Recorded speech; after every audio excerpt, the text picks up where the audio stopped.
How's it going, YouTube? So today we're going to be working on a car that you guys actually have seen already on the channel, a G37. We're installing Airtekk, full Airtekk. The tank is airlift, so yeah, full Airtekk on this G37. I'm just gonna show you how I do it. So yeah, you guys have seen this car before in the house calls. It's the car that we installed the headlights on, wrapped the roof and the mirrors, and we also painted the wheels. To hear me, but I'll get real close to the camera to see if anything is picked up. But basically, we have the wheels off. We have all the boxes and stuff that's gonna be put into the car, Airtekk. We have the trunk liner and everything removed from here. We're gonna go ahead and drop the rear seat if we need to for the coilovers, but it looks like, yeah, it should be behind here if anything. Yeah, we got everything removed. We're gonna start working. The camera's dying, so you guys won't be able to see the time lapse, but I'll try to get as much as I can. YouTube, it's raining in the back and my dog is here, so forgive me if you hear any background noises. Today it's Day in the Life of a Mechanic part 4. If you haven't checked out the last Day in the Life of a Mechanic, go ahead and check out the last videos. They'll be posted right here somewhere in the video cards. Today we're bagging a G37 2011. We're gonna be installing Airtekk suspension. It's pretty much all Airtekk, only the tank itself is airlift. What you see me doing here now is starting to remove the coilovers. Obviously the coilovers are either connected to the knuckle, a lower control arm, upper control arm, sway bar, end links. So you have to disconnect a lot of things usually to get the coilovers out. For this specific car, we only had to remove the tie rods, lower control arm, sway bar, end links, and I believe that's it. I believe that's all we removed. And obviously the coilover itself. In order to remove the strut, which is already super loose, you have to take off these two bolts right here so that this can slide out. Tie rod, as you can see, remove it from here, and then you'll have access to these two bolts. You won't have access to those two bolts with the tie rod in the way. So remove the tie rod, take off those two bolts, and then you can slide the fork. Once those two bolts are removed, then you can slide the fork out. What I was saying, this bracket right here is on the bottom part of the knuckle. So it's under the knuckle behind the tie rod, and what it does, it basically sits right here so that you can't move the fork forward. So after I removed it, I was able to move the fork out the way, and now I could get the coilover out. So if you guys are having trouble, just make sure you remove this thing, and you will have to unscrew the tie rod. You will have to unscrew the tie rod in order to get enough leverage to get it right there.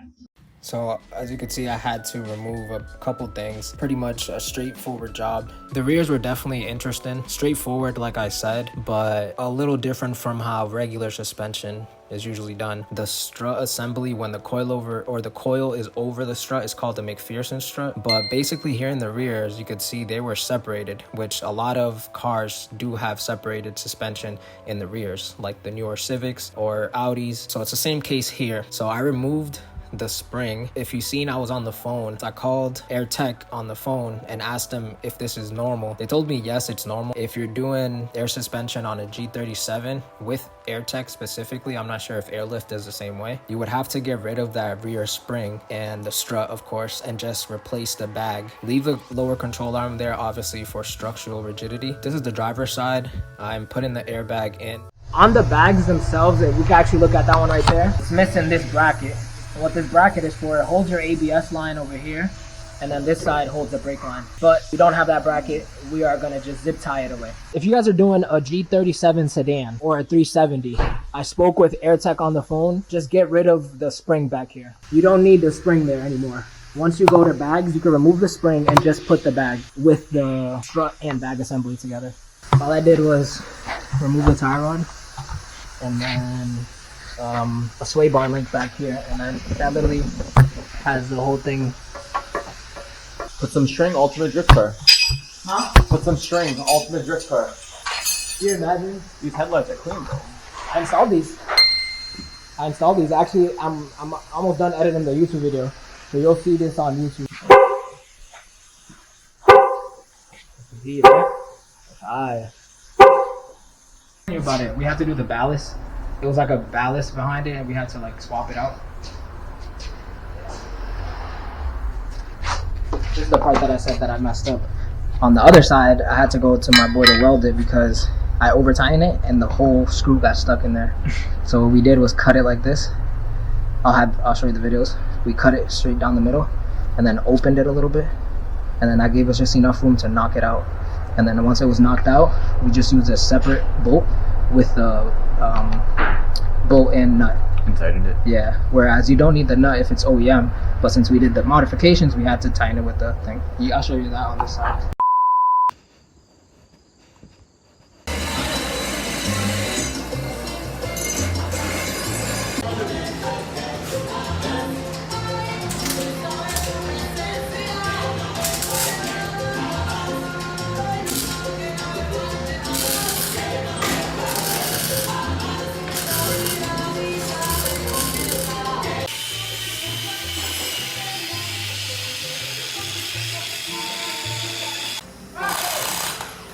Right over here, that thick line right here. So we chopped it off right there, opened it up, and then as you can see, we had to use a bolt. So you guys seen some of the stuff that we have to deal with. When I was doing the fork, we had to modify it, and this is just regular stuff that you deal with the day in the life of a mechanic. Here you seen me remove the bag. I put it in and then I removed it because I noticed that I still had to put the air fit in. The air fit in is super important. Take your time putting the air fit in on. Make sure you use this type of sealant. I got it at Home Depot. I went right to Home Depot and they have it like somewhere in the back aisles next to all the air compressors. If you guys want to avoid leaks, just make sure to use this tape. Trust me, this is years of working on air suspension and also having air suspension in my car. This is the one that I trust. In this clip, you're seeing me and my boy Josh planning out the arrangement of how I want the setup to look like. The customer gave me free range on the setup. They had an original idea of how they wanted the setup to be, but obviously the mechanic, when you start putting stuff into the car, the setup might be different unless you planned ahead of time. I didn't plan ahead of time for this specific build, so I'm doing it on the fly. So I started removing all the plastic trim in the trunk just so I could have as much room as possible. I decided to put the compressors mounted on the actual chassis of the car. The reason I mounted it straight to the chassis of the car is because it lowers the vibration. If any of you guys have air suspension or are installing air suspension right now as you're watching this video, you know that when the compressors start to kick, the vibrations literally shake the entire car. So by mounting it to the chassis, my thought process was the chassis is the thickest metal of the car. So instead of mounting it to a piece of wood or the bottom part of the trunk, I mounted it straight to the chassis, which gives it the best chance of shaking the least. After running the car for a little bit and being inside the car while the compressors are running, they're fairly quiet, to be honest. So the plan either worked or it was just a matter of me using the right isolators when I was putting the compressors in. They come obviously with rubber insulators. As long as you put those and make sure that you're using your washers and everything is how it's supposed to be, then you're pretty much gonna get the least amount of vibrations. Obviously, you're still gonna get some. It is air suspension. There's compressors that are running and pumping air into your tank, so you will get some vibrations, but this helped a lot. So if you guys are wondering, chassis mount your compressors or mount it to the thickest metal possible. I've never mounted compressors this way, but it came out perfect. You guys will see it towards the end of the video. We started to remove a lot of the wiring here in the trunk just to get a better look at where we're gonna be placing the compressors. So we moved everything around.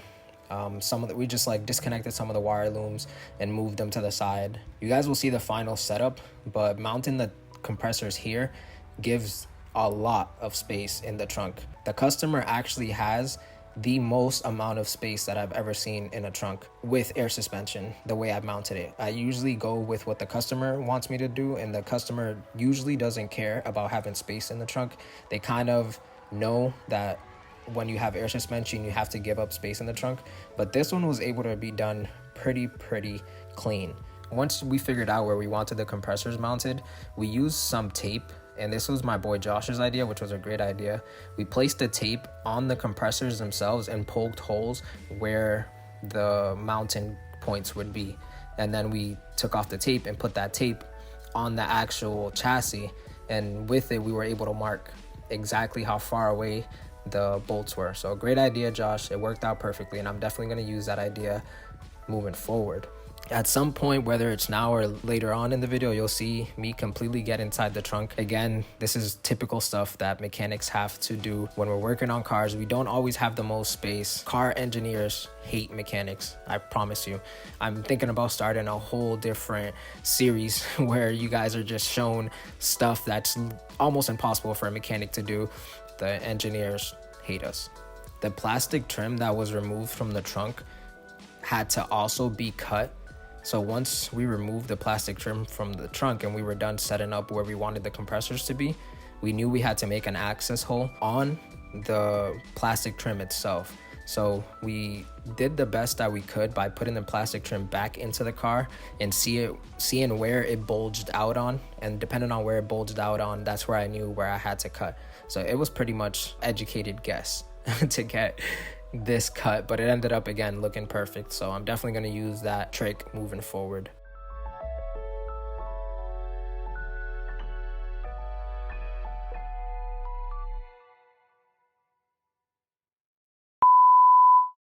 I'm not sure what day this is, maybe day 2 or day 3. I believe it's day 2. We went and got some wood for the custom trunk build for this customer.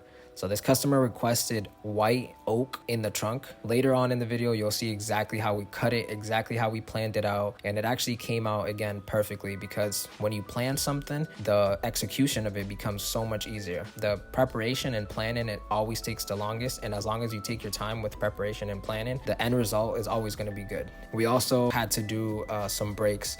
So you've seen me bring out a box of brakes. That is because the rear rotors needed to be done. I didn't actually get a video of it, but to do the rear rotors, you have to remove the lower control arm and toe arm. It's either the lower control arm or the toe and traction arm. Regardless, engineers hate us. There's no reason why it should be that difficult to remove rotors on a car where you have to then remove a piece of the suspension. But we got the brakes done as well.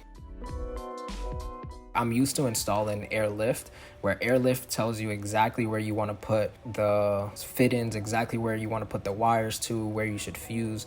So I was on the phone with them a lot trying to get that figured out. In this clip, you're seeing the best way to remove these little plastic things that come on the tank. They're there so that nothing gets into the tank as it's being shipped. I have scratched the threads before on a tank trying to remove them. So this is the proper way to remove them.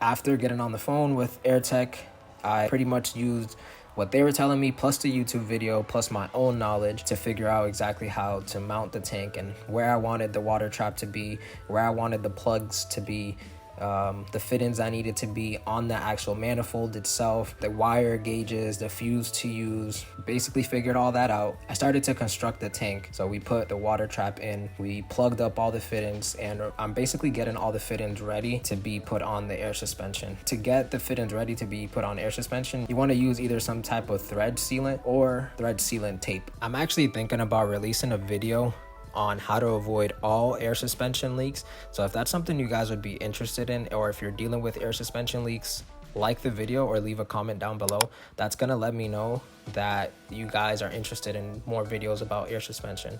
And I've actually been thinking about dropping this video for a while, because the biggest thing that you're gonna deal with air suspension is leaks. That's the number one thing that you will deal with air suspension is leaks. So if you don't have prior knowledge on how to trace down the leaks, you are gonna spend a lot of money. Trust me, I literally spent an extra $1 because I didn't trace down my leak properly. I'm gonna go ahead and order a new tank, new compressors, new fittings, and there's no way it could leak if I get all this stuff. I did it, put it on, and it didn't leak, but then that gave me the false assumption that when something is leaking, just replace all of it instead of trying to trace it down. So there is a proper way to trace down the leak. And if you want to do it the right way, make sure you leave a comment down below or like the video, subscribe. Any amount of interaction is going to let me know that you guys are interested in watching that video. That took way longer than it had to, but I got the cable through. As you can see, I have it on this plier. I used the plier to pull it through. What I did was, if you have a G37, pop this brake fluid cover off, and right to on the right side, you'll see this rubber grommet. There was already a power cord here, but I wanted to use the one that was provided by Airtekk. So I made a hole there with the knife right above where this cable was, but you can do it right there where the arrow is. Once you have it inside of here, you're gonna make a second hole right behind here. So above the fuse box to the left, or right behind the emergency brake, you'll see the rubber grommet here.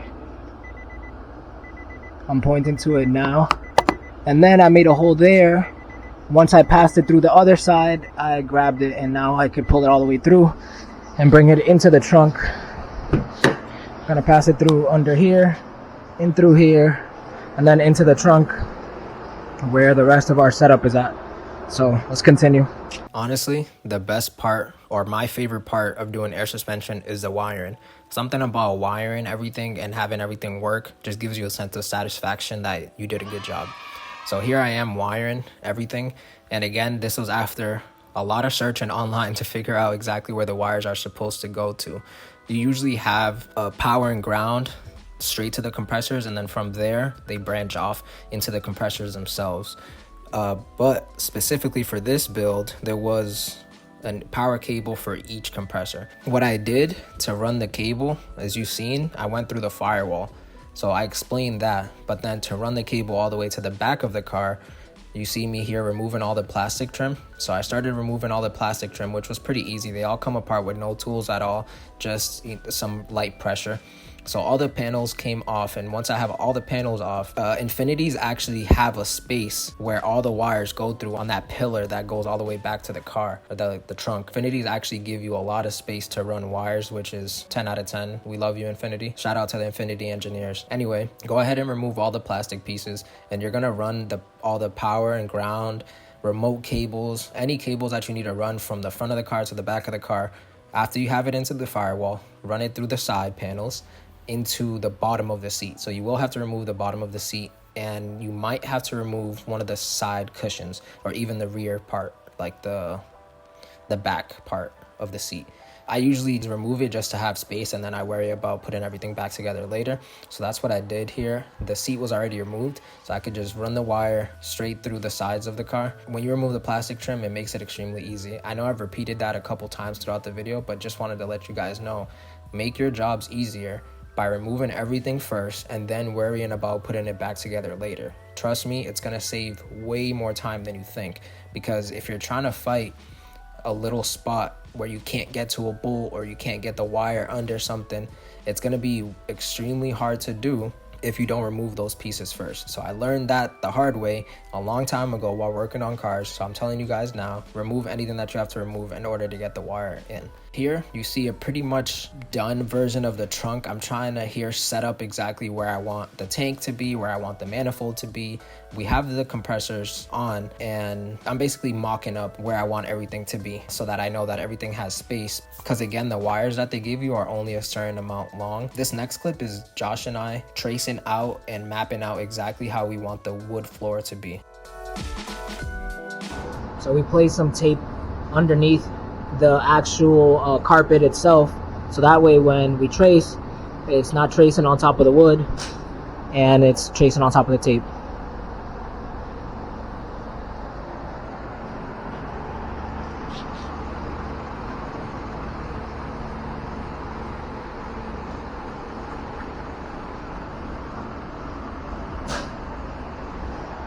About under here, I'm gonna put the little piece of tape in here. There's a piece on there.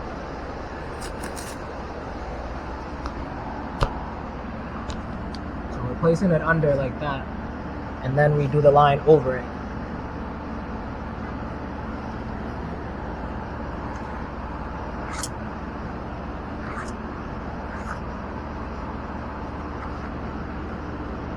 We have the main shapes out of these. We're gonna now make the flaps, which is this part right here. We already have the main body done.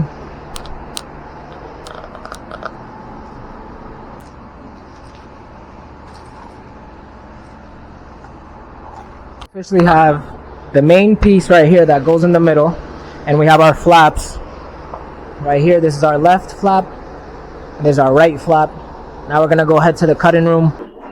We're in the cutting room. You can't hear me at all. I ain't gonna hold y'all. I love my job. And this is part of why I love my job. As you can see, to do air suspension, it takes a bunch of different skills to put together to actually get the job done. Here I'm cutting the wood. Again, the customer requested white oak. After we traced it, we went ahead and went to the cutting room. Hello, darkness, my old friend. I've come to topple you.